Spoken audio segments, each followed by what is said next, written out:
number of black people has been an absolute disgrace. Whether they're in jail or not, they are appropriating their own kind. That's why we should go in there and stop them before they destroy our country.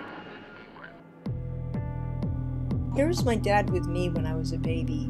He really loved me. My dad was pretty goofy. All of the kids in the neighborhood really liked him. He was a really good dad.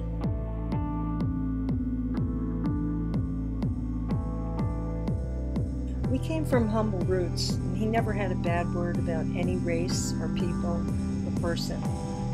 We weren't really a political family. My dad was a non-political Kennedy Democrat. Then in the 80s, when my dad started listening to talk radio, I saw my father change a lot. Suddenly, he didn't like black people, or poor people, or gay people, or Hispanics, or feminists, or lawyers, and Democrats, forget it. Hated them. And when he found Fox and discovered the internet, it was like he moved to another planet. What happened to Dad? When we moved to Maryland, and he had a very long commute by car, would listen to the radio on the long drive. Then he started to change. I can't take these screaming savages, whether they're in African Methodist Church, whether they're in the streets, burning, robbing, looting. I've seen enough. A quest to make women more like men, dress like us, acquire power like us, have careers like us.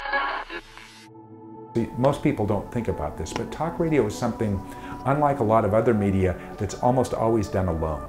People almost always listen to it alone, and they're listening to this one other person, and there's sort of a personal thing there and a connection. Pretty much the first thing I looked into was Roger Ailes' blueprint for Fox News from the Nixon days called A Plan for Putting the GOP on TV News.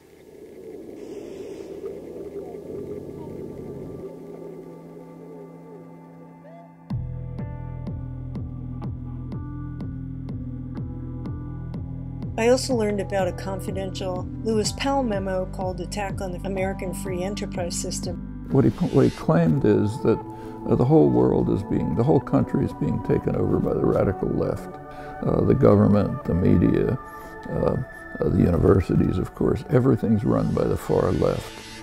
These were right-wing think tanks putting forward stuff that basically wasn't academically sound or intellectually sound, but had good propaganda value.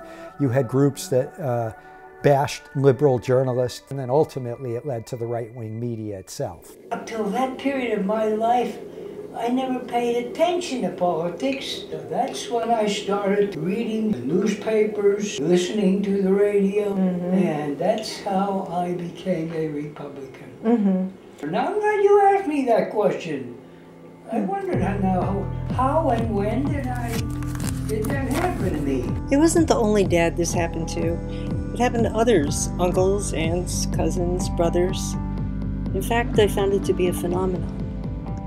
Nobody wants to say the word conspiracy, but all that means is it's a plan carried out in secret. They had to get rid of liberalism. They had to put it down. Language is not neutral. And in politics, it's anything but neutral. And basically, conservatives have set up a very good marketing system. It's really designed to create confusion, create misinformation, create fear. The Republican noise machine is one of the Republican Party's sort of works in concert with Fox News, with Rush Limbaugh, with AM talk radio. In asking the question, what happened to my dad, it's really like asking what happened to our media. And in asking what happened to our media, it's like asking what happened to our country. I met so many wonderful people along the way that helped me to understand so many things. And I asked myself, would it be possible for someone like my dad to be deprogrammed? As I continued my journey, I was about to find out.